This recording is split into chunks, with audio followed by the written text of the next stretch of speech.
ہمارے تو انفرادی معاملات بھی بہت پست ہیں، ہمارے تو معاملات آپس کے غلط ہیں،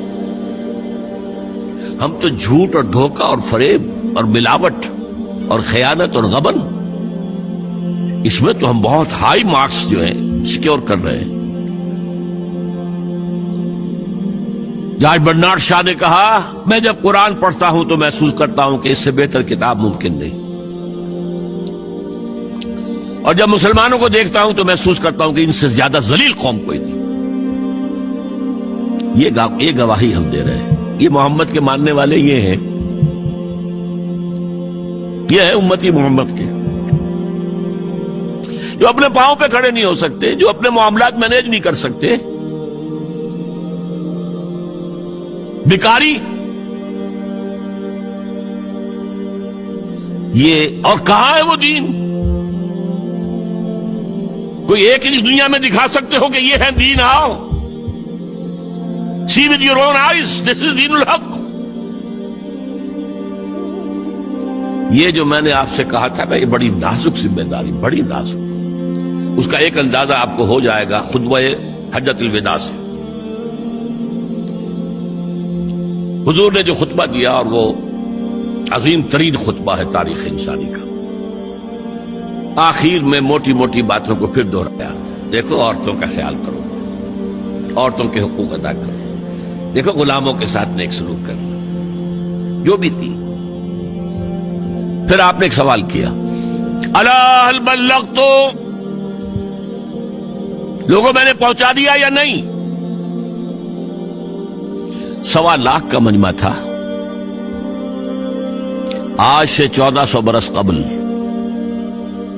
1.25 لاکھ کا مجمع بہت بڑی بات تھی، بہت بڑی بات، جبکہ ابھی اسلام صرف جزیرہ نما عرب تک محدود تھا۔ آج بھی پہلے کبھی ہو جاتے تھے 28-30 لاکھ بھی، ان مینیجیبل ہو رہا تھا معاملہ۔ اب سعودی عرب کی حکومت نے کو مینیج کیا، پابندیاں لگائی تو 20 لاکھ، یہی ہے نا، 1.25 لاکھ کا بند۔ اور اس کا نقشہ میں دکھا دوں، ایک ایک حرف آپ 3 مرتبہ کہہ رہے تھے۔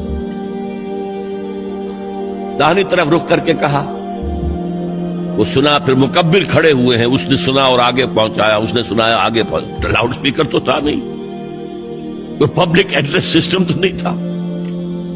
پھر آپ نے سامنے رخ کر کے وہی بات فرمائی، پھر یہاں سامنے کھڑے ہوئے لوگوں نے پہنچایا، پھر بائیں طرف رخ کیا۔ اسی لیے ہر جملے کو، ہر بات کو آپ نے 3 دفعہ کہا، الا هل بلغت، میں نے پہنچا دیا یا نہیں؟ اور عام عادت صحابہ کی یہ تھی کہ اول تو حضور کے سوال پر خاموش رہتے تھے کہ واللہ ورسولہ عالم، یا اگر جواب دیتے تھے تو فرط ادب سے بہت مختصر جواب۔ وہ چلبلے قسم کے شاگرد جو ہوتے ہیں، جو استادوں کو بھی پڑھانا چاہتے ہیں، صحابہ کرام اس طرح کے نہیں تھے، اپنی لیاقت اور ذہانت کا روب جو ہے اپنے استادوں پر گاٹتے۔ وہاں تو یہ تھا کہ ایک بات جواب دے، یہاں 4 جواب دیے ہیں صحابہ نے۔ انا نشهد انك قد بلغت الرسالة واديت الامانة ونصحت الامة وكشفت الغمة۔ 3 مرتبہ حضور نے کہا الا هل بلغت، اور 3 مرتبہ جواب آیا انا نشهد انك قد بلغت الرسالة واديت الامانة ونصحت الامة وكشفت الغمة۔ اے نبی، ہم گواہ ہیں، آپ نے حق رسالت ادا کر دیا، آپ نے حق امانت ادا کر دیا۔ یہ قرآن تو ہمارے لیے اللہ نے نازل کیا تھا نا، آپ کے پاس تو امانت تھی۔ آپ نے امت کی خیر خواہی کا حق ادا کر دیا،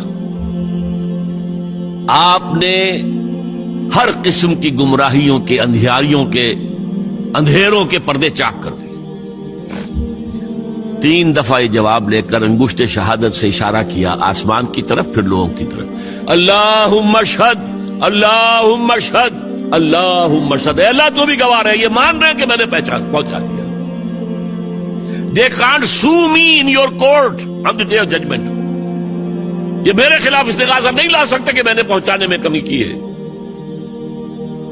یہ مان رہے ہیں کہ میں نے پہنچا دیا۔ It was the sigh of relief جس کو کہتے ہیں 23 برس کی محنت شاقہ۔